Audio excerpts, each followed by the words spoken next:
لمبے لمبے وقت نظریں جما کے دیکھا کہ ابھی آئے گا، ابھی ملے گا، ابھی ملے گا. میرا دل ہے کہ ڈوب ڈوب جاتا ہے، میرا من ہے کہ مر مر جاتا ہے. میں ہوں کہ تسلیاں دیتا ہوں، آ جائے گا، مل جائے گا. جنید بغدادی طواف کر رہے تھے رحمت اللہ علیہ. ایک لڑکی طواف کر رہی تھی، لڑکی جوان اندھیرے میں، اور کیا کہہ رہی تھی؟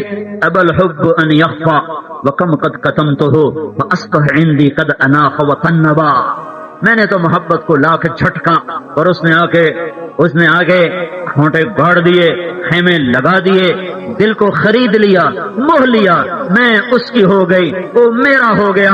وہ کہنے لگے جنید نہیں سمجھے، جنید جیسا عارف نہیں سمجھا. او بیٹی وہ کیا کہہ رہی ہے، کیا کہہ رہی ہے، اللہ کے گھر میں کیا کہہ رہی ہے؟ تو وہ مسکرانے لگی، کہنے لگی کس کا طواف کر رہے ہو؟ کہنے لگے اب بیت اللہ کا، کعبے کا. تو اس نے ایسے آسمان کی طرف نظر اٹھا کر کہا مولا کیسی دنیا تیری دیوانوں سے بھر گئی جو تجھے چھوڑ کر اس پتھر کا طواف کرتے ہیں. تو پھر جنید سمجھے کہ یہ تو کچھ اور کہہ رہی تھی اور میں کچھ اور سمجھا تھا. ہمارے لیے پھرنا مقدر ہے، بیٹھنا موت ہے. آپ لوگ کاروبار کے لیے کہاں کہاں جا رہے ہو بھائیو؟ اس کذالک جعلناکم امۃ وسطا، تم واسطہ ہو، بہت عظیم و شان. تمہارا فریضہ ہے اقوام عالم کو توحید کا پیغام دینا، جنت کی زندگی بتانا، جہنم سے بچانا، کائنات کے اصول سمجھانا، پاک زندگی سمجھانا. جہاں نکاح نہ ہو وہاں بھی کوئی زندگی ہے، جہاں ماں باپ کی عزت نہ ہو وہاں بھی کوئی زندگی ہے، جہاں بہن بھائی کی محبت نہ ہو وہاں بھی کوئی زندگی ہے، جہاں اللہ کو سجدے نہ ہو وہاں بھی کوئی زندگی ہے. مجھے میرے رب کی عزت کی قسم کوئی روح چین نہیں پا سکتی جب تک اللہ کو سجدہ نہ کرے، اور کوئی روح اضطراب سے نکل نہیں سکتی جب تک اللہ کو تنہائی میں یاد کر کے نہ تڑپے. بھائیو دل کے دروازے پر دستک دینے والی صدا صرف اللہ ہے اور اس کا رسول ہے. باقی سب صدائیں کانوں سے کانوں کے پار چلی جاتی ہیں.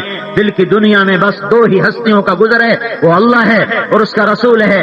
جن کا دل اجڑ گیا انہیں عورت سے، شراب سے، موسیقی سے، شکل سے، صورت سے، مورت سے، کوثار سے، گلزار سے، مرغزار سے، حکومت سے، اقتدار سے، گاڑیوں سے، بنگلوں سے، حکومتوں سے، نہ نہ نہ، کہیں بھی چین نہ ملے گا، کہیں بھی چین نہ ملے گا. کہیں جہاں میں اما ملی، جو اما ملی تو کہاں ملی. میرے جرم خانہ خراب کو تیرے عفو بندہ نواز میں. دلوں کی دنیا بسانی ہے، اللہ رسول کی غلامی میں آنا پڑے گا. یہ پیغام لے کے پھرنا تبلیغ کا کام ہے. ایویں نہیں بے صرف گھر جو دھکا مل جاتا گھر چھوڑ کے ٹور پے ہیں، بیوی نہ لڑائی ہوئی تو چلے تو ٹور گئے. یہ کام کوئی نہیں ہے، یہ جان جوکھوں کا، خون جگر کا کام ہے. یہ جذبات احساسات کی قربانی کا یہ کام ہے. ایک انسان کو ہدایت پہ لانا ساری کائنات کے حکومت سے اعلیٰ درجے کی چیز ہے. ایک انسان کو کفر سے اسلام میں لانا یہ ساری کائنات کے سونے چاندی سے اعلیٰ درجے کی چیز ہے. ہاں انگلستان کا متمدن ملک ہو یا افریقہ کا کالا جنگل. میں 4 مہینے پہلے جبوتی بھی گیا ہوں، جبوتی بھی دیکھا، قریب نا ستمبر 3 کو واپس آیا انگلستان سے، اور اپریل میں گیا تھا جبوتی. جبوتی کا آگے جنگل ہے تجرو، اس میں اجتماع تھا جہاں کے رہنے والے لوگ 24 گھنٹے میں ایک وقت روٹی کھاتے ہیں. نیکر اور بنیان ان کا لباس ہے، 3 کی چھت، 3 کی دیواروں میں زندگی گزارتے ہیں. 50-51 سینٹی گریڈ تک ٹیمپریچر جاتا ہے. غربت اتنی ہے کہ 3 کی چھتیں آگ بن جاتی ہیں، لیکن ان کے پاس اس سے بچنے کا کوئی سامان نہیں ہے. 24 گھنٹے میں ایک وقت روٹی کھاتے ہیں. وہ بھی وہاں بھی اجتماع تھا. ہم ان کی نہیں سمجھتے تھے، وہ ہماری نہیں سمجھتے تھے. عربی سے زبانوں میں ترجمہ ہوتا تھا اور پھر وہ اٹھ کے 4 مہینے بھی دے رہے تھے. جماعتوں میں بھی چل رہے تھے، ان کی عورتیں بھی نکل رہی تھیں اور وہ بھی نکل رہے تھے. اگر انگلستان کا متمدن ملک متاثر ہے اور وہاں ایمان والوں کی زندگیاں بدلی ہیں تو افریقہ کا جنگل بھی متاثر ہے. وہاں کا جنگلی مسلمان بھی اللہ اللہ کہتا ہوا اللہ کی راہوں میں پھر رہا ہے. یہ انوکھا کام صدیوں کے بعد زندہ ہوا ہے، یہ انوکھی محنت صدیوں کے بعد زندہ ہوئی ہے. میں آپ کے سامنے ہاتھ جوڑتا ہوں، کچھ وقت دے دو. بڑا افسوس ہوگا آنے والے دن، بڑا افسوس ہوگا. یہ بڑی عزت کا کام ہے، یہ بڑی بلندیوں کا کام ہے، بڑی شرافتوں کا کام ہے. کائنات انسانیت کو اللہ کا پیغام سنا کر انہیں زندگی پر لانا، نماز پڑھانا، روزے پہ لانا، ماں باپ کی اطاعت پہ لانا. کون جانے ماں کیا ہے اور باپ کیا ہے؟ اللہ کے نبی نے بتایا ماں کیا ہے اور باپ کیا ہے۔ آپ جنت میں گئے، قرآن کی تلاوت کی آواز آ رہی ہے، آپ نے پوچھا کون قرآن پڑھ رہا ہے؟ کہا گیا حارثہ پڑھ رہے ہیں۔ آپ نے کہا حارثہ مدینے میں بیٹھا ہوا ہے، جنت میں تلاوت کی آواز کیسے آ رہی ہے؟ چند آدمیوں کو سنانے کے لیے اتنے بڑے سپیکر ہیں؟ تو جنت کے فرشتوں نے عرض کی یا رسول اللہ، ماں کی خدمت گزار ہیں، جب قرآن پڑھتے ہیں ساری جنت گونجنے لگتی ہے۔ اللہ ساری جنت کو قرآن سناتا ہے۔ اب تو مسلمان اولاد بھی ماں باپ کو ذلیل کر رہی ہے۔ ایک دور تھا، میں نے اپنے دادے کا بھائی تو دیکھا ہے، اپنا دادا نہیں دیکھا، تو میں نے اپنے دادے کے بھائی کی اولاد کو دیکھا، میرے چچا ہی لگے، اپنے باپ کے سامنے نہیں بیٹھتے تھے، پیٹھ کے پیچھے بیٹھتے تھے۔ مجھے یاد نہیں ہے کہ میں نے کبھی زندگی میں ان کو باپ کے سامنے بیٹھے دیکھا ہو۔ سامنے آتے تھے تو کھڑے ہو جاتے تھے، بیٹھتے تھے تو اس کی پیٹھ کے پیچھے بیٹھتے تھے۔ آج کا بے وقوف بیٹا ماں، اما تجھے کیا خبر، ابو آپ کو تو پتہ ہی کچھ نہیں ہے، یہ الیکٹرانک دور ہے۔ ٹھیک ہے الیکٹرانک دور ہے، پر ویلیوز تو نہیں بدلتی۔ گدھے پہ سوار ہو یا گاڑی پہ، انسانی نفسیات تو نہیں بدلتی، انسانی اقدار تو نہیں بدلتی، انسانیت کے پیمانے تو نہیں بدل جاتے۔ ماں تو ماں ہے، گدھے کا دور ہو یا راکٹ کا دور ہو، باپ تو باپ ہے، کچا گھر ہو یا محل ہو۔ آپ نے فرمایا جس نے ماں باپ کو دکھ دیا اس پہ اللہ کی لعنت، فرشتوں کی لعنت، پر ویلیوز تو نہیں بدلتی۔ گدھے پہ سوار ہو یا گاڑی پہ، انسانی نفسیات تو نہیں بدلتی، انسانی اقدار تو نہیں بدلتی، انسانیت کے پیمانے تو نہیں بدل جاتے۔ ماں تو ماں ہے، گدھے کا دور ہو یا راکٹ کا دور ہو، باپ تو باپ ہے، کچا گھر ہو یا محل ہو، کو دکھ دیا اس پہ اللہ کی لعنت، فرشتوں کی لعنت، زمین آسمان کی لعنت، نہ نماز قبول، نہ روزہ قبول، نہ صدقہ قبول ہے۔ یہ دین، یہ زندگی کون سمجھاتا ہے؟ یہ پیغام کون دیکھتے نہیں؟ بیچاروں کے اولڈ ہاؤس، اور یہاں بھی مائیں رل کے رہ گئیں، باپ ذلیل ہو گئے۔ دور کے نہیں، پاکستان کی بتا رہا ہوں، ایک لڑکی اپنی ماں کو کہہ رہی تھی بکواس نہ کرو، اور میں قریب کھڑا سن رہا تھا، اور اس کی ماں کے موٹے موٹے آنسو اس کے گالوں پہ آگ بن کے نکل رہے تھے۔ مجھے لگ رہا تھا کائنات کو بھی آگ لگ جائے گی، اگر ایسی مائیں روتی رہیں تو یہ کائنات جل جائے گی۔ میرے نبی سے پوچھا گیا قیامت کب آئے گی؟ آپ نے کہا اللہ کو پتہ ہے۔ پوچھنے والے نے کہا نشانی بتائیں، تو آپ نے یہ نہیں کہا کہ جب زنا زیادہ ہو، شراب زیادہ ہو، کفر زیادہ ہو۔ میرے نبی نے کہا جب ماؤں کو ذلیل کیا جائے تو سمجھو قیامت آئی کہ آئی، جب مائیں ذلیل ہو جائیں سمجھو قیامت آئی کہ آئی، جب باپ کو دھکے دیے جائیں سمجھو قیامت آئی کہ آئی۔ یہ خوبصورت زندگی کون سمجھاتا ہے؟ پیسہ پیسہ پیسہ اور پھر پیسہ اور پھر پیسہ اور پھر پیسہ، یہ بھی کوئی زندگی ہے؟ دنیا انسانیت سے نکل گئی ہے۔ ہاں موسیٰ علیہ السلام نے پوچھا یا اللہ میرا جنت کا ساتھی کون ہے؟ اللہ نے کہا فلاں کسائی۔ موسیٰ علیہ السلام حیران ہو گئے، کسائی سے موسیٰ دا جوڑ کی یہ ہے؟ کوئی مجاہد، کوئی عالم، کوئی ولی، کوئی صوفی، کوئی پیر، کوئی فقیر، کسائی۔ موسیٰ علیہ السلام اسے دیکھنے چلے گئے۔ کسائی عام کسائیوں کی طرح بیچ رہا ہے، تول رہا ہے۔ شام ہو گئی، اس نے تھیلا اٹھایا، اس میں گوشت کا ٹکڑا ڈالا، کندھے پہ لٹکایا، گھر کو چل دیا۔ آپ بھی ساتھ ہو لیے، دروازے پر پہنچے، وہ اندر، فرمایا میں تیرے ساتھ اندر آ سکتا ہوں؟ کہنے لگا آ جاؤ۔ اسے نہیں پہچانا کہ یہ موسیٰ علیہ السلام۔ آ گئے، اس نے جا کے بوٹیاں بنا کے ہانڈی پہ رکھا، چولہا جلایا، گوشت پکایا، آٹا گوندا، روٹی پکائی، ٹرے میں سجائی، اور ایک بوڑھی عورت ایسے پڑی ہوئی تھی، اس کو اٹھایا، الٹے کندھے کا سہارا دیا اور سیدھے ہاتھ سے نوالے بنا کے کھلاتا رہا۔ پھر جب اس نے سر ہلایا کہ بس، اس کا منہ صاف کر کے لٹانے لگا، وہ بڑبڑانے لگی۔ موسیٰ علیہ السلام نے فرمایا یہ کون ہے؟ کہا جی میری ماں ہے، میں صبح سارے اس کے کام کر کے جاتا ہوں، پھر شام کو آ کر اس کی پہلے خدمت کرتا ہوں، پھر بچوں کی کرتا ہوں۔ بیوی کو نہیں کہتا کہ تو روٹی پکا کے کھوا دے، میں تو ویلا کوئی نہیں ہاں، جیسے ہم لوگ کہتے ہیں نا، ہم اپنی بیویوں سے کہتے ہیں میری ماں دی کر، خود کیوں نہیں کرتے ہو بھائی؟ ذمہ تو میرے ہے، میری ماں کی خدمت میری بیوی کے ذمہ نہیں ہے، وہ کرے تو اس کی نیکی ہے، وہ نہ کرے تو اس کے ذمہ نہیں ہے، ذمہ میرے ہے، میں نے ماں کا دودھ پیا ہوا ہے۔ موسیٰ علیہ السلام کہنے لگے یہ کیا کہہ رہی تھی؟ وہ کہنے لگا جی بس ماں جو ہوئی ماں، جداں خدمت کرنا شروع ہو جاندی ہے اللہ تینوں جنت وچ موسیٰ دا ساتھی بناوے، کتھے موسیٰ تے کتھے کسائی۔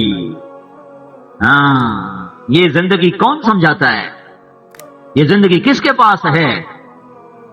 میرے نبی نے فرمایا سفید بالوں والے کی عزت کرنا اللہ کی عزت کرنا ہے۔ یہ زندگی کون سمجھاتا ہے؟ اتنا بڑا سرمایہ ہمارے پاس ہے، اللہ کی قسم دکھی انسانیت کا مرہم صرف ہمارے پاس ہے۔ ان کا مرہم یہ نہیں ہے کہ ان کے گھر اچھے ہوں، ان کی گاڑیاں اچھی ہوں، ان کی روٹی اچھی ہو۔ کتنی ترقی کی ہے جاپان نے، اجتماعی خودکشی کتنی عام ہو چکی ہے جاپان میں، تاریخیں فکس کر کے خودکشیاں ہوتی ہیں، اجتماعی خودکشی کا اعلان ہوتا ہے، انٹرنیٹ پہ واسطے ہوتے ہیں، فلاں دن فلاں جگہ پہ خودکشی ہو رہی ہے، تشریف لائیں۔ کس چیز نے خودکشی پہ مجبور کر دیا؟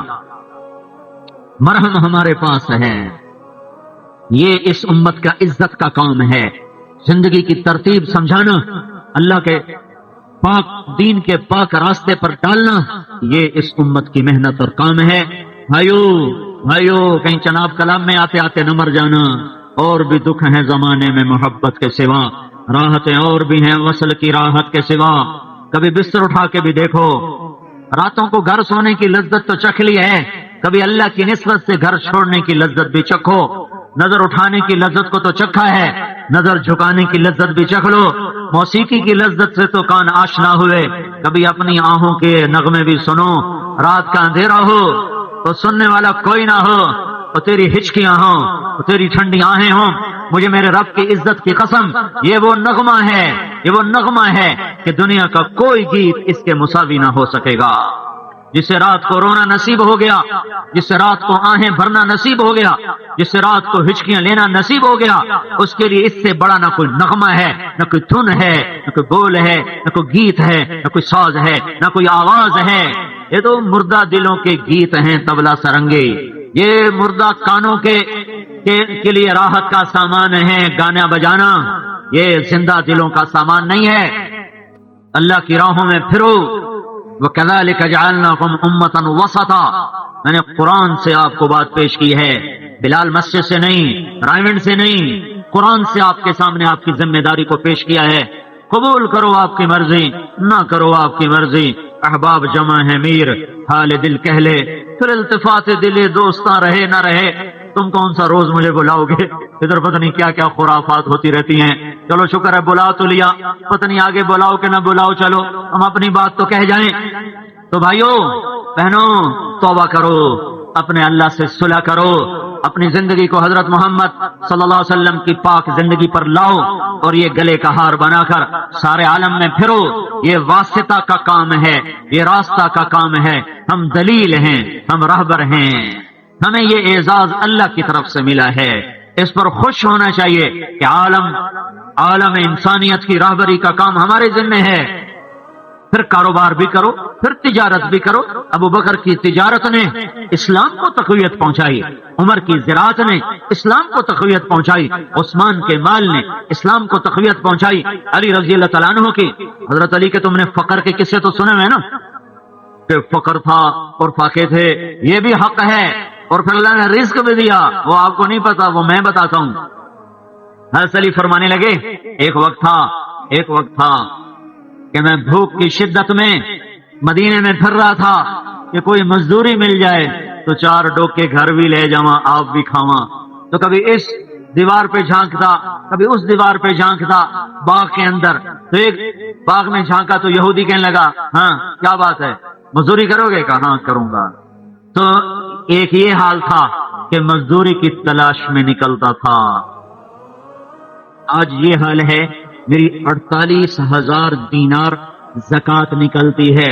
48,000 دینار تو آپ پہ اثر انداز نہیں ہوگا، میں نے ایک دن بیٹھ کر اس سارے کے 1 دینار ہوتا تھا 4.5 ماشے سونے کا، 4.5 ماشے سونا، تو میں نے 4.5 ماشے سونا پھر 12 سے ضرب دے کر تقسیم کر کے تولے، پھر اس کی قیمت لگائی تو 25 کروڑ 20 لاکھ روپیہ حضرت علی کی سالانہ زکوٰۃ بنی۔ تو میں ہے کوئی 25 کروڑ کی زکوٰۃ دینے والا؟ آپ تو سارے بینکوں کے پیچھے پیچھے پھرتے ہو، شیخ صاحب، سیٹھ صاحب، کیا سلیم نو پتا ہوگا سارے. اور وہ کسی بینک کے مقروض نہیں تھے.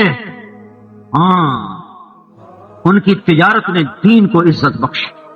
ابو بکر کا مال دین کی عزت کا. اور بتاؤں، تاجروں نے دین کی پہلی اینٹ رکھی ہے، ذمہ داروں نے دوسری رکھی ہے. میری برادری کی اینٹ دوسری ہے، آپ کی برادری کی اینٹ پہلی ہے. پہلا مومن ابو بکر تاجر، 4 خلفاء چاروں تاجر. حضرت عمر بعد میں تجارت ہے. مدینے میں، مکے میں بھی تجارت کی، مدینے میں تھوڑی دیر کے لیے زراعت کی، پھر اپنے آبائی پیشے تجارت کی طرف لوٹ گئے. اور خلافت کے دوران بھی آپ نے تجارت کو نہیں چھوڑا. مزاربت پر آپ تجارت کرتے تھے، مال ان کا اور کام دوسرا کرتا تھا. تو عثمان رضی اللہ تعالیٰ عنہ تو ویسے ہی بڑے سرمایہ دار تھے. اور عبد الرحمن بن عوف کو تو لقب ملا تاجر الرحمان. 3 ارب 10 کروڑ 20 لاکھ دینار کا ترکہ چھوڑا. 3 ارب 10 کروڑ 20 لاکھ دینار. انہیں دے ماشے بناؤ، پھر تولے بناؤ، پھر 14,000 نہ ضرب دو، بڑا پہ گنتی کر دے رہ جائے گا، دیہڑی پوری لگ جائے. اور یہ 10 بڑے صحابہ میں ہیں، 10 بڑے صحابہ میں ان کی تجارت نے دین کو عزت پہنچائی ہے. چاروں خلفاء تاجر، اور یہ جو 10 بڑے صحابی ہیں ان میں ذمہ دار کوئی نہیں، مزدور کوئی نہیں، کاشتکار کوئی نہیں، ملازم پیشہ کوئی نہیں. ابو بکر جنتی، عمر جنتی، عثمان جنتی، علی جنتی، زبیر جنتی، طلحہ جنتی، سعد جنتی، عبد الرحمن جنتی، ابو عبیدہ جنتی، سعید جنتی. 10 کے 10 بڑے تاجر، اور 10 کے 10 قریش، اور 10 کے 10 قریش کی اعلیٰ شاخوں میں سے تھے. کوئی چھوٹی شاخ میں نہیں اور کوئی چھوٹا آدمی نہیں. دنیا کے بڑے ہی دین کے بڑے بنا کرتے ہیں. تم اپنی طاقت صرف تجارت میں نہ لگاؤ، اس مبارک محنت میں لگاؤ، تو کل کو ابو بکر اور عمر اور عثمان اور علی کے پیچھے نظر آؤ گے. ان کی تجارتوں نے دین کو عزت پہنچائی ہے. پھر اس کے بعد انصار مدینہ کی زراعت، ان کے باغ اور کھیتیاں وہ اللہ کے دین پر لگے ہیں. تو ایک نقشہ وجود میں آیا ہے، تجارت کرو، دعوت بھی دو. یہ NM سٹور لبرٹی والا، تو ان کا ماشاءاللہ وہ سارے بڑے نیک لوگ ہیں، تبلیغ میں بہت وقت دیتے ہیں. ان کا بچہ وہ گیا کوئی لندن میں بہت بڑا سٹور ہے، جو سب سے بڑا سٹور، مجھے اس کا نام نہیں آتا. وہاں وہ خریداری کرنے جاتا ہے 2 مہینے بعد 3 مہینے بعد. تو کہنے کا میں، وہ جو لڑکی مجھے مال آخر میں دے رہی تھی، تو میں نے اس سے کہا آپ نے کبھی موت کے بعد کی زندگی کے بارے میں سوچا ہے؟ کہنے کی نہیں. تو میں نے کہا آپ کو پتہ ہے موت کے بعد کیا ہونے والا ہے؟ تو وہ رونے لگی. کہا نہیں مجھے تو نہیں پتا کیا ہونے والا ہے. تو کہا میں اس سے وہ مال بھی لیتا رہا اور اس کو دعوت بھی دیتا رہا، اس سے وہ اپنے سودا بھی گنتا رہا اور اس کو دعوت بھی دیتا رہا. اگلی دفعہ جب گیا تو وہ مسلمان ہو چکی تھی. تجارت بھی کرو، تبلیغ بھی کرو. اللہ نے ایک فضا بنا دی ہے، فضا. اپنی چیز پہ قائم رہو، وہ بھی چھکے گا. میں جب ابھی گیا نا تو اس سے پہلے اخباروں میں تھا کہ بڑا تبلیغ کے بارے میں بھی اخباروں نے بڑا زہر اگلا، اور ویسے بھی اب پگڑی داڑھی ٹوپی. اب میں کہا یا اللہ تو ہی خیر کریں کہ اتھائی نہ نقد وصول ہو جائے گی. اور ساتھ میری بیوی وہ برقعے میں، پورے برقعے میں. تو اب سورا جہاز اترا اور اس میں ایک عورت برقعے والی، سارے جہاز میں ایک عورت برقعے والی، اور ایک میں داڑھی والا، ساتھ 2-3 ہمارے اور دوست ہے وہ داڑھی والے. میں کہا یا اللہ عزت رکھی ہو نا بھائی تو. اگلے آخر بھائی ٹھیک ہے ہونا آ جاؤ، ادھر پوچھ گاچھ تھوڑی ہونی. دوسرا پاسپورٹ پاکستانی، جن کا برٹش پاسپورٹ وہ تو بڑے آرام نال خود جا کے رکھا. مجھے اس سے ایک بات سمجھ میں جو میں بیانوں میں اب کہہ رہا ہوں، یہاں بھی میں نے کہا وہ جب ایسے کرے نا برٹش پاسپورٹ، میرے کو پاکستانی اتو داڑھی سر تے ٹوپی پکڑی، میں کہ اللہ سا تو ہی پار لا ہونا پتہ نہیں کروں کی. تو مجھے وہ ایسے رکھیں. تو میں نے کہا اوہو یہ کتنے فخر سے یوں رکھ رہے ہیں. قیامت کے دن یہی کچھ ہوگا، جن کے ہاتھ میں محمدی پاسپورٹ ہوگا وہ ایسے رکھیں گے. اے اللہ میرا رب، اے اسی لے آندے تیرے محبوب دا پاسپورٹ، لا ٹھپا جنت دا. وہ جس کے پاس پاسپورٹ کوئی اور ہوا وہ تو برباد ہو گیا. جب میں اور میری بیوی کاؤنٹر پر پہنچے، اس نے جو ہی میری بیوی کو دیکھا، اس نے میری بیوی کا پاسپورٹ نہیں کھولا، اس نے بند کا بند، ساتھ لڑکی تھی امیگریشن والی، اس کو پکڑا کر کہا اس خاتون کو آپ چیک کر لیں، اپنی چیز پہ ثابت قدم رہو. بس کٹن اتروا دی، ہر شے لا چھڈو. میں کہا جتی چ لکانا خدا دے بندے، ایسا روب خوف. تو جب آخر میں پہنچے پاسپورٹ چیک کرنے لگے، تو پھر اس نے جب میری بیوی کو دیکھا کہ برقعے میں ہے تو اس کے قریب کوئی لڑکی نہیں کھڑی تھی، تو تو اس نے میرا پاسپورٹ تو مجھے دے دیا، میرا بچہ تھا وہ مجھے دے دیا، میری بیوی کا پاسپورٹ لے لیا، کھولا نہیں، ایسے ہی لے کے کھڑا ہو گیا، ادھر ادھر دیکھنے لگا، اسے کوئی لڑکی نہیں نظر آ رہی، وہ ادھر ادھر دیکھ رہا ہے، پھر اس کو کمرے میں ایک لڑکی نظر آئی تو تیزی سے اس کی طرف گیا، تو میں نے اپنی بیوی سے کہا تم بھی چلی جاؤ ورنہ یہ دوبارہ تمہیں بلانے آئے گا، اس نے ہمیں عزت دی، ہم اس کو عزت دیں، وہ میری بیوی پیچھے گئی تو اس نے اس سے کہا اس خاتون کو آپ چیک کر لیں، تو وہ اس نے کہا ہاں آپ نقاب اٹھا، اس نے دیکھا اور نازل کے سنگ میل، ہم وہ نہیں ہیں جن کو زمانہ بنا گیا، ہماری زندگی ہے، ہماری ڈور کسی کے ہاتھ میں ہے، ہم کوئی کٹی پتنگ ہیں کہ جدھر کی ہوا چلی ادھر کوئی چل پڑے، اپنی چیز پہ جمو، سودا سچا ہے، جس کا سودا کھرا ہو وہ کبھی دبتا ہے، سودا سچا ہو بازار میں لاؤ تو صحیح، گاہک کتنے ملیں گے کہ خود تھک جاؤ گے بیچتے بیچتے، یہ دعوت صدیوں کے بعد زندہ ہوئی ہے،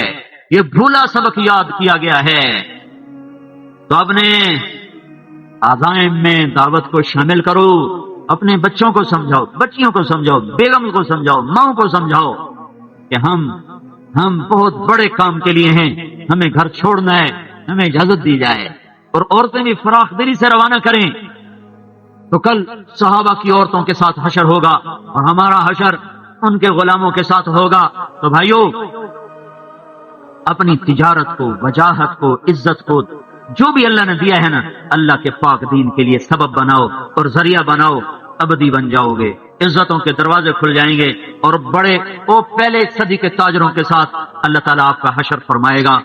اللہ کے نبی کا فرمان ہے اگر اللہ تعالیٰ جنت میں تجارت کی اجازت دیتا تو یا کپڑے کی دیتا یا عطر کی دیتا ہے، یا کپڑے کی تجارت یا عطر کی تجارت ہے، اور اللہ کے نبی نے خود بھی اپنے لیے کپڑے کی تجارت کو پسند فرمایا، اور حضرت ابو بکر بھی کپڑے کے تاجر تھے، خلیفہ بن کر بھی تھان اٹھا کے بازار جا رہے ہیں بیچنے کے لیے، تو عمر کہنے لگے وہ کہاں جا رہے ہو؟ کہ کپڑا بیچنے۔ کہا تو یہ حکومت کون سنبھالے گا؟ کہ بچوں کو کہاں سے کھلاؤں؟ سبحان اللہ، کہ نہیں تم واپس ہم تمہارا وظیفہ مقرر کرتے ہیں۔ تو ان کی تجارتوں نے دین میں جان ڈالی ہے، ان کے مال نے دین کو تقویت پہنچائی۔ حضرت عثمان نے جب جنگ تبوک میں 10,000 کے لشکر کو تیار کیا تو ہمارے نبی نے ان کے پیسے یوں گود میں رکھے ہوئے تھے، وہ سکے ہوتے تھے، تو آپ ان سکوں کو ایسے ایسے اچھال رہے تھے، یوں کر رہے تھے، اور فرما رہے تھے ما لا عثمان اللہ یعمل بعد، آج کے بعد عثمان کچھ نہ کرے، جنت واجب ہو گئی۔ ان کا مال گانے بجانے میں نہیں لگا، یہ کپڑوں کا ڈیزائن بدلنے میں نہیں لگا، یہ نہیں کہ انہوں نے اچھے کپڑے نہیں پہنے، بڑے عمدہ کپڑے بھی پہنے۔ ہاں، حضرت عمر رضی اللہ تعالیٰ عنہ جیسا زاہد خلیفہ وہ بدر کے صحابہ کو 1,500 درم کا کپڑا پہناتا تھا جوڑا۔ یہ جو درم ہے ہمارے یہ وہاں دبئی والا، اس کے حساب سے بھی وہ کوئی 30-35 ہزار بن جاتا ہے، اور یہ درم چاندی والا تھا، کاغذ والا نہیں، کوئی 50,000 کے قریب کا جوڑا حضرت عمر خود بدری صحابہ کو پہناتے رہے۔ یہ نہیں پھٹے پرانے کپڑے پہننا ہی دین ہے، نہیں، حلال کپڑا پہنو، قیمتی بھی پہنو، اجازت ہے۔ اور بتاؤں، ہمارے نبی نے ایک جوڑا پہنا تھا، اس کی قیمت 27 اونٹ تھی۔ کتنی بھائی؟ 27 اونٹ، ایک اونٹ 50,000 کا ہوتا ہے، ضرب لا لو۔ پہنا اور اتار دیا، پہن کر اتار دیا۔ یہ کیوں کیا ہے؟ کہ آپ کو پتا تھا میری امت کا پیسے والا، اس کا دل مچلے گا، وہ سستے پہ راضی نہیں ہوگا، تو یہ شرط لگا دی، مرد ہے تو ریشم نہ ہو، عورت ہے تو بے پرد لباس نہ ہو، کہ لباس پہن کے بھی ننگی نظر آئے، تو وہ کیا لباس ہے؟ اس کے بعد جتنا قیمتی پہننا چاہتے ہو پہن لو، پہننے کے بعد یہ شرط ہے تکبر نہ ہو، دکھاوا نہ ہو، پہنو۔ آپ گدھے پر بھی سوار ہوئے، غریبوں کو راستہ دیا، آپ خچر اور اونٹ پر سوار ہوئے، متوسط طبقے کو راستہ دیا، کوئی اعلیٰ سواری رکھنا چاہے تو آپ عالی شان گھوڑوں پہ سوار ہوئے۔ ورد، آپ کا گھوڑا تھا، اس کا نام تھا ورد۔ ورد کیوں رکھا تھا؟ وہ اتنا خوبصورت تھا، جیسے گلاب کا پھول پھولوں میں سب سے نمایاں نظر آتا ہے، وہ گھوڑا گھوڑوں میں سب سے نمایاں نظر آتا تھا، اس لیے اس کا نام رکھا تھا گلاب کا پھول، ورد۔ ایک کا نام تھا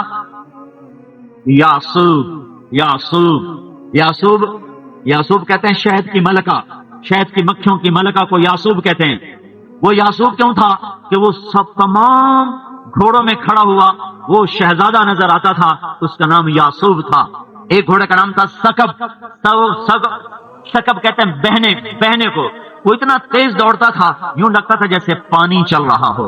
ایک گھوڑے کا نام تھا سبہا، سبہا کہتے ہیں ہوا میں اڑنے کو، وہ اتنا تیز دوڑتا تھا یوں لگتا تھا جیسے ہوا میں اڑتا چلا جا رہا ہو. ایسے خوبصورت گھوڑے بھی میرے نبی نے رکھے ہیں تاکہ آج اگر کوئی حلال پیسے سے وہ کوئی مرسڈیز خریدنا چاہے اس میں تکبر نہ ہو, ریا نہ ہو, دکھاوا نہ ہو, تو گنجائش ہے, منع کوئی نہیں ہے, منع کوئی نہیں ہے, گنجائش ہے. ضیافت پہ وسعت کرنا چاہے 2 کھانے 3 کھانے 10 کھانے پکانا چاہے گنجائش ہے. سعد بن عبادہ آئے, ایک کھانا ایک کھانا ایک کھانا ہے. جو چیز خلاف سنت ہے اس پہ زور دے رہے ہیں اور جو حرام ہے اس کو رواج دے رہے ہیں. اب بھائی 10 کھانے پکاؤ, یہ بخل کی انتہا. اور اس کو بھر کے انگن سی حاتم تائی دے بھی پیو آئے ہوں لا میاں پی.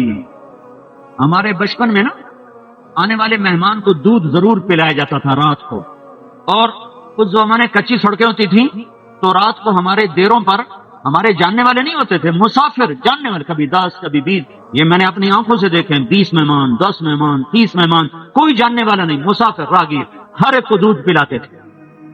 پانی کوئی نہیں, تیمم کرو. ان کے ہاں پانی کوئی نہیں, تلاش کرو تلاش کرو. پانی کے بغیر وضو نہیں ہو سکتا, تم تیمم کرو. ان کو نماز پڑھنی ہے, مسجد کے علاوہ نماز نہیں ہوگی.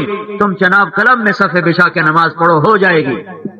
تمہیں ٹھنڈ لگ رہی ہے, بخار چڑھ گیا ہے, پانی سے تکلیف ہو رہی ہے, مٹی لاؤ منہ پہ ملو, پاک ہو. وہ نہیں, وضو ہی کرنا پڑے گا. تمہارا کپڑے پہ پیشاب لگ گیا, پخانہ لگ گیا, دھو دو, پاک ہے. انہیں کیا کہا گیا, کاٹ دو, نہیں پاک, کاٹو, یہاں سے کاٹ دو, کاٹو تب پاک ہوگا. تمہیں کیا کہا, دھو دو, پاک ہو جائے گا. وَكَذَلِكَ جَعَلْنَاكُمْ أُمَّةً وَسَطًا, تم اعتدال کی امت ہو, تمہیں کوئی سخت حکم نہیں دیا گیا. وَكَذَلِكَ جَعَلْنَاكُمْ أُمَّةً وَسَطًا, تم بیچ کی امت ہو. دوسرا مطلب, تم بیچ کی امت ہو. بیچ کا کیا مطلب ہے؟ یہ جو راڈ ہے نا, اس کا ایک سینٹر ضرور ہے. اگر وہ متاثر ہو جائے گا نا, یہ راڈ متاثر ہو جائے گا, یہ جھک جائے گا, ٹوٹ جائے گا. سینٹر, زمین کا بھی ایک سینٹر ہے جس پر وہ گھوم رہی ہے. ہر چیز کا ایک وسط ہے جس پر وہ گھومتی ہے. وہ متاثر ہو, ساری کائنات متاثر ہو جائے گی. اے امت محمد, تم اس ساری کائنات میں وسط کی چیز ہو. تم بگڑو گے, کائنات بگڑ جائے گی. تم بنو گے, جہان بن جائے گا. تم بگڑو گے, جہان بگڑ جائے گا. ایک اور آسان کر دوں, چکی کے 2 پارٹ, اس میں ایک کیل. یہ کیل بیچ کا کام دیتا ہے. یہ اوپر کے پارٹ کو اپنی جگہ پہ, نیچے کے والے کو اپنی جگہ پہ رکھتا ہے. پھر یہ جب گھومتا ہے تو یہ بیچ میں مضبوطی سے کھڑا ہوتا ہے. اگر یہ ٹیڑھا ہو جائے تو چکی کا پیسنا خراب ہو جاتا ہے. اگر یہ نکل جائے تو دونوں پارٹ آپس میں مل کر سارا چکی کا نظام ٹھپ ہو جاتا ہے. تم امت وسط ہو. تم ایک زمین کا پارٹ ہے, ایک آسمان کا پارٹ ہے. اس میں تم کیل کی طرح ہو. جب تک تم قائم ہو, زمین آسمان کی گردش صحیح ہوگی. اس سے محبت نکلے گی, الفت نکلے گی, امن نکلے گا, چین نکلے گا, اور وفا نکلے گی, تقوی نکلے گا, اور تہجد اور ایمان اور یہ ساری صفات. اگر تم ٹیڑھے ہو گئے, تم ایسے ہو گئے, تو اسی میں سے کفر نکلے گا, شرک نکلے گا, اور چوری نکلے گی, ڈاکہ نکلے گا, شراب نکلے گی. اور اگر تم ویسے ہی نکل گئے تو زمین آسمان کے پارٹ مل جائیں گے اور قیامت کو قائم کر دیا جائے گا. تمہاری برکت سے کافر کھاتا ہے. ہم وہ بے وقوف لوگ ہیں, ہماری مثال اس دولہے کی ہے. دلہا آگے پیچھے باجے گاجے, کھبے سجے, ساری برات. تو کھبے پاس سے والے کو پوچھ دے, کیوں بھائی اگلے روٹی دے سن؟ تو انہوں نے, کیوں بھائی اگلے روٹی دے سن؟ بے وقوف, تیری برکت نال ساری برات روٹی کھاونی, تو انہوں میں اگلے سانو کھلے مارن تو ہی پریشان ہو جانا. روٹی اور تینوں دھی دیتی جانا تو روٹی تو پریشان ہے. او بھائی, اللہ کی قسم, ہماری وجہ سے یہودی کھاتا ہے, عیسائی کھاتا ہے, کافر کھاتا ہے. جس دن امت مٹ گئی, اللہ قیامت قائم کر دے. سنا نہیں آپ نے نبی کا فرمان, جب تک اللہ اللہ کہنے والا ایک موجود ہے, قیامت نہیں آئے گی. جس دن مسلمان مٹیں گے, چند دنوں میں بعد ٹھک ٹھک ٹھک ٹھک سب ختم. اللہ کو کافروں کی کوئی ضرورت نہیں ہے. یہ ایک اللہ کا لفظ اتنا طاقتور ہے کہ ایک آدمی کچھ نہیں جانتا, نہ کلمہ توحید بھی پورا نہیں جانتا, کہتا اللہ. وہ کون ہے جی؟ ابا آندا ہوندا ہے اللہ, مینوں پتا کوئی نہیں کون ہے. اما اور آندے ہوندے ہیں اللہ, مینوں نہیں پتا کون ہے, بس میں وہی آکھی جانا جڑا ساڈا ماں پیو آندا ہے اللہ اللہ. اتنے ایمان پر بھی قیامت نہیں آئے گی. ہماری برکت سے سارا دنیا کا نظام چلتا ہے, اور یہ برکتیں محمد مصطفیٰ صلی اللہ علیہ وسلم کی طفیل ہمیں ملی ہیں. تیسرا مطلب, وَكَذَلِكَ جَعَلْنَاكُمْ أُمَّةً وَسَطًا, اے امت محمد میں نے تمہیں واسطہ بنایا ہے، تم واسطہ ہو کس کے درمیان؟ 4 ارب اس وقت غیر مسلم ہیں، ان کے اور میرے محبوب کے درمیان، اور وہ تمہارے اور میرے درمیان تم ملاؤ گے نبی کے ساتھ، نبی ملائے گا میرے ساتھ۔ تمہارا اتنا بڑا کام ہے کہ تم کائنات کے انسانوں کو زندگی کا راستہ بتانے آئے ہو، رہبر بن کر آئے ہو۔ لتکونوا شہداء علی الناس، لتکونوا شہداء، یہاں شہداء سے مراد ہے دعوت دینے والا، بات کرنے والا، ساری دنیا کے انسانوں کو جا کر یہ پیغام پہنچانا کہ لوگوں اگر تمہیں کامیابی چاہیے تو ادھر آ جاؤ، یہ راستہ ہے۔ حضرت محمد صلی اللہ تبارک و تعالی علیہ وسلم کی پاک زندگی ہے، یہ کامیابی کا راستہ ہے، یہ ہماری ذمہ داری بنائی گئی ہے۔ ہم واسطہ ہیں انسانوں اور محبوب مصطفیٰ کے درمیان، وہ واسطہ ہیں ہمارے اور اللہ کے درمیان۔ اب اپنی کڑی کو آپ دیکھو، اگر یہ کڑی ٹوٹ گئی تو ہم بھی کٹی پتنگ بن جائیں گے، اور ساری دنیا کا کافر تو پہلے ہی بھٹکا ہوا راہی ہے، انہیں پتہ ہی کوئی نہیں کہ خالق کون ہے اور موت کے بعد کیا ہے اور آگے کیا ہونے والا ہے۔ قابل رحم ہیں ساری دنیا کے غیر مسلم، آپ لوگ ان سے کاروبار بھی کرتے ہو، وہ بڑے بڑے ان سے نفع بھی اٹھاتے ہو، ایمان کی دعوت نہیں دیتے ہو۔ ہم واسطہ ہیں، ہمارا کام صرف تجارت نہیں ہے، ذمہ دارا نہیں ہے۔ وَكَذَلِكَ جَعَلْنَاكُمْ أُمَّةً وَسَطًا، بنانے والا کوئی اور ہوتا تو اس کو تبدیل بھی کر سکتے تھے، بنانے والا اللہ ہے۔ وَكَذَلِكَ جَعَلْنَاكُمْ أُمَّةً وَسَطًا، میں نے تمہیں واسطہ بنایا ہے، تم ساری دنیا کے انسانوں تک میرا پیغام پہنچانے والے ہو۔ یہ آیت ہے اس تبلیغ کے کام کی بنیاد۔ ایسے نہیں بستر اٹھا کے لوگ 6 بر اعظم میں پھر رہے، یہ ایک تحریک نہیں ہے عام تحریکوں کی طرح، یہ کوئی فرقہ نہیں ہے دوسرے فرقوں کی طرح، یہ کوئی جماعت نہیں ہے اور جماعتوں کی طرح، یہ ذمہ داری کا کام ہے، واسطہ، ختم نبوت کا کام واسطہ، کہ میرے بندوں کو اللہ کے نبی تک پہنچاؤ، ان کے ذریعے سے اللہ تک پہنچاؤ۔ اب اللہ کا نبی تو ہے نہیں تو کیا ہے؟ ان کی تعلیم، ان کا علم، ان کی کتاب، ان کی حدیث، ان کا قرآن سب موجود ہے۔ آپ دنیا سے چلے گئے لیکن آپ کی زندگی کی ایک ایک چیز اللہ نے محفوظ کر کے رکھی ہوئی ہے، جس چیز کو اللہ کے نبی نے ہاتھ بھی لگا دیا نا، اللہ نے ہونے دیا۔ ہمارے ہاں ایک فتنہ چلتا ہے، زیادہ جو لوگ اپنے طور پہ پڑھ لیتے ہیں کہ حدیث کا کوئی اعتبار نہیں، بعد میں لکھی گئی ہے۔ دیکھو جو لوگ ذرا باشعور ہوتے ہیں نا، وہ اپنے بڑوں کی چیزیں سنبھال کے رکھتے ہیں، ضائع نہیں کرتے۔ یہ ہمارا بھائی محمد علی ہے نا، اس کے پاس ہمارے سکول کے زمانے کے خط آج بھی کہیں پڑے ہوتے، ایک ایک چیز سنبھال کے رکھتے ہیں، جو شعور رکھتے ہیں کہ یادگار ہیں۔ ہمارے باپ کو مرے 18 سال ہو گئے، اس کی اشکن ابھی بھی پڑی ہوئی ہے، نہ میرے کام کی نہ میرے بھائی کے کام کی۔ ہم 2 بھائی ہیں، میرے باپ کا قد مجھ سے بھی چھوٹا تھا، میرے بھائی کا قد مجھ سے بھی بڑا ہے، لیکن ہم نے اس کو سنبھالا ہوا ہے کہ ہمارے باپ کی نشانی ہے۔ ہماری ماں کی چند ٹوٹی پھوٹی چیزیں پڑی، ہم نے سنبھال کے رکھی ہیں کہ ہماری ماں کی نشانی ہے۔ حکومت نے عجائب گھر میں اپنی نشانیاں سنبھال کے رکھی ہوئی ہیں کہ ہمارے پہلے بادشاہوں کی نشانیاں ہیں، اور برطانیہ والوں نے وہ اپنے دریا کے کنارے ایک محل بنایا ہوا ہے، ایک قلعہ بنایا ہوا ہے، جس میں شاہان برطانیہ کی یادگار چیزوں کو سنبھال کے رکھا ہوا ہے۔ جس کے اندر تھوڑا سا شعور ہوتا ہے اور قوت ہوتی ہے اور سلیقہ ہوتا ہے، وہ اپنی پچھلی چیزوں کو سنبھالتا ہے، یادگار کے طور پہ رکھتا ہے۔ لیکن چونکہ ہم کمزور ہیں، ہم طاقتور نہیں ہیں، ہم میں قوت نہیں ہے، بہت سی چیزیں ہم ضائع کر بیٹھتے ہیں، بہت سی چیزیں ہم بچا لیتے ہیں، زیادہ ضائع ہو جاتی ہیں، تھوڑی بچ جاتی ہیں۔ اللہ جس کی نہ کوئی مثال نہ مثل، طاقت، ہیبت، علم، جبروت، کبریائی، قدرت، اس نے زمین آسمان میں ایک حبیب بنایا، ایک حبیب، ایک جیسے وہ وحدہ لا شریک ہے تو اس کا حبیب بھی اپنے حبیب ہونے میں وحدہ لا شریک۔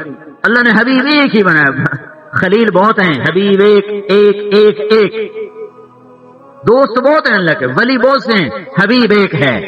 ہاں، اور وہ حبیب آیا ہے قیامت تک کے لیے۔ اللہ نے اپنے حبیب کی ہر چیز کو سنبھالنے کا اعلان کیا اور ارادہ کیا۔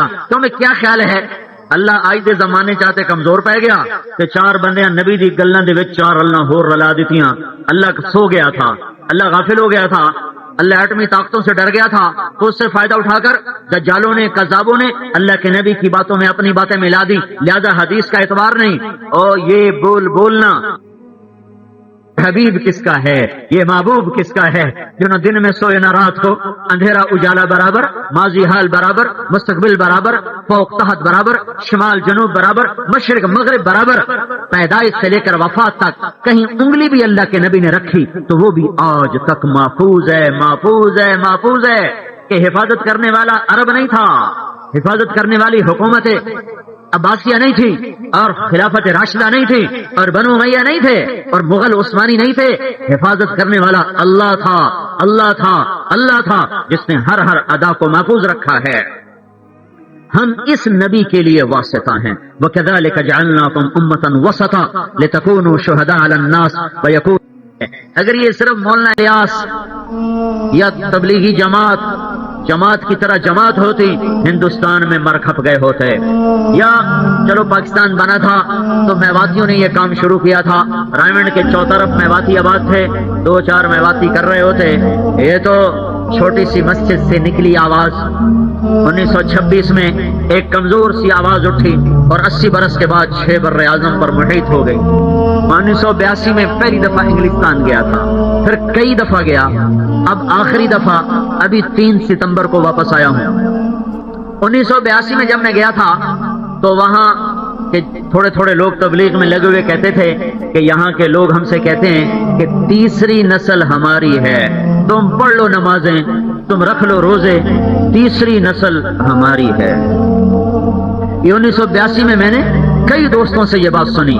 ابھی 2006 میں 12 دن گزار کے آیا ہوں تو ہر مسجد چھلک کے اچھل جاتی تھی، اور ہر مسجد تیسری نسل سے بھری ہوتی تھی، ہر مسجد تیسری نسل سے۔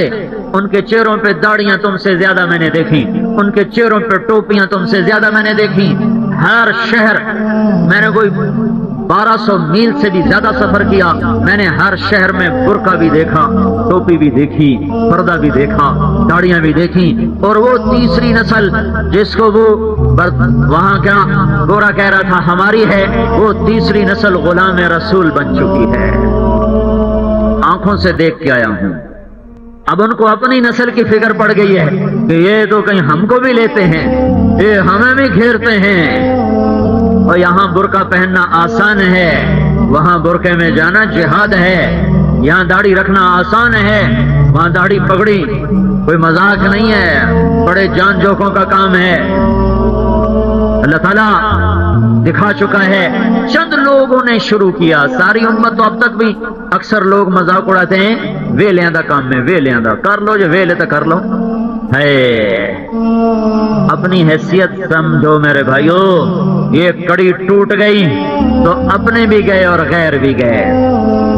تبلیغ کے لیے وقت دینا یہ اللہ کے قرآن کا پیغام ہے، اور اس ذمہ داری کی ادائیگی ہے جو خوبصورت میرے گلے کا ہار بن کے سجی ہے۔ وَكَذَلِكَ جَعَلْنَاكُمْ أُمَّةً وَسَطًا، تم ہو واسطہ انسانیت اور اپنے محبوب کے درمیان۔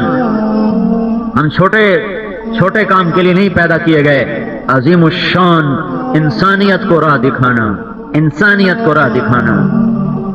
1982 میں ہمارے ایک دور کے رشتہ دار سے ان سے میں ملنے گیا تو انہوں نے بڑی بےزتی کی، ٹکا کے بےزتی کی، ویلے منہ چاہتے آ گئے ہو، تھوڑے کو ڈھیر پیسے مینو دے دیو، میں اتنے بے روزگاری ود رہی ہے، میں اتنے لوگاں خرچ کرا، لوگاں دا وقت برباد، پتہ نہیں کیا کیا کیا۔ 1 گھنٹہ پوری سلواتیں سن۔ اگلے دن میں نے فون کیا کہ جناب روٹی تو کھا لو، چلو ساری گل تو نہ منو، روٹی تو کھا لو، کہ چلو تسی آتے لے جاؤ تو میں کھا لینا۔ انہوں نے کہا نہ یہ آئیں گے نہ میں جاؤں گا۔ تو ہم پہنچ گئے، سانو پڑھنا پڑے تو پہاڑ دے اندر جا پڑیے، جی پٹھان نہیں کرتے وصول کر دے، بندہ وصول کرنا تو تبلیغ والے۔ ہم پہنچ گئے گاڑی لے کر، آ گیا، جب نماز پڑھی نا تو کہنے لگا آج 27 سال کے بعد پہلی نماز پڑھی ہے۔ اچھا اس کی لمبی کہانی چھوڑو، پھر اس نے ہمارے ساتھ 3 دن لگائے۔ 3 دن میں اس کی جو زندگی بدلی ہے، تو ابھی میں وہاں مینچسٹر میں وہ رہتا ہے، تو میرے بیان میں سب سے آگے بیٹھا تھا اور سب سے زیادہ وہ رو رہا تھا، اور اس شخص نے 27 سال کی زکوٰۃ ایک ہفتے میں ادا کی تھی، اور مال اس کا ایسا تھا کہ اس نے جو 2 انگوٹھیاں پہنی تھیں اس وقت 1982 میں ان کی قیمت 15 لاکھ روپے تھی، صرف 2 انگوٹھیوں کی قیمت 15 لاکھ روپے تھی، جو اس نے خود بتائی بعد میں، اتنا موٹا موٹا اس میں ہیرا جڑا ہوا تھا۔ 27 سال کی زکوٰۃ ایک ہفتے میں نکالی، پاکستان آیا، لاہور کا تھا، لاہور آیا، ایک ہفتے میں سارے غریب رشتہ داروں میں زکوٰۃ تقسیم کر کے واپس چلا گیا۔ پھر مجھے خط لکھا کہ اگر تو انگلستان آنے کا ارادہ کرے تو تیری رہائش میرے ذمے، یہاں کی نیشنلٹی لے کے دینا میرے ذمے، تیرا خرچہ میرے ذمے، ہر شے میرے ذمے، تو بس تبلیغ کر۔ صرف 3 دن کے بعد ایسے کروڑوں ہیں جو بھٹکے ہوئے ہیں اور کسی کے منتظر ہیں کہ ہاتھ سے پکڑ کر راستے تک پہنچا دے۔ بھائیو، یہ رائمنڈ کی طرف سے حکم نہیں آیا ہے، یہ آسمان کی طرف سے وَكَذَلِكَ جَعَلْنَاكُمْ أُمَّةً وَسَطًا۔ میں اپنی بیوی کو چھوڑ کے نکلتا ہوں تو یہ تبلیغی جماعت کی وجہ سے نہیں، یہ اللہ کا امر ہے۔ میں حج کرنے کو جاتا ہوں، ہمارے لیے تو بیوی بچے چھوڑنا حکم ہے، حج فرض نہیں ہے۔ اگر جہاز نہ ہو، بحری جہاز نہ ہو اور حج فرض ہو، نہیں جائے گا، سال لگے گا، 6-7 مہینے تو کہیں نہیں گئے۔ اور اس امت کے ذمے دعوت اللہ ہے، ان کے ذمے ہے گھر چھوڑو، مال بھی چھوڑو، زکات دو، اپنا کماؤ، غیروں کو دو، گھر چھوڑ کے میرے گھر آؤ، عاشق بن کے آؤ، گانے بن کے آؤ، جب مسجد جاؤ تو کپڑے پہن کے جاؤ، اور جب میرے گھر میں آؤ تو کفن پہن کے آؤ، سارے ناز و انداز بھلا کے آؤ۔ پتہ ہے اصل میں ہر چیز رواج بن گئی نا، ورنہ طواف پتہ کیا ہے؟ طواف محبوب کی تلاش ہے۔ تیرے کوچے اس بہانے مجھے دن سے رات کرنا، کبھی اس سے بات کرنا، کبھی اس سے بات کرنا، طواف اللہ کی تلاش ہے، مجنوں کا سفر ہے، عاشق کا سفر ہے۔ ہاں، اگا ڈیکھاں لما ڈیکھاں، اچے کوٹھے تے چڑھ ڈیکھاں، ڈٹھی دل کو دیواں ٹیکاں، سجن مل سم کے مر پوساں، خواجہ غلام فرید۔ یہ سرائکی کا اقبال ہے، خواجہ غلام فرید سرائکی کا اقبال ہے۔ طواف کیا ہے؟ اللہ کے عشق میں ڈوب کر، مجنوں بن کے، دیوانہ بن کے، کپڑوں سے بھی بے نیاز ہو کر، کفن پہن کر، ٹوپی اتار کے، جوتے اتار کے، محبوب کی تلاش ہے، محبوب کی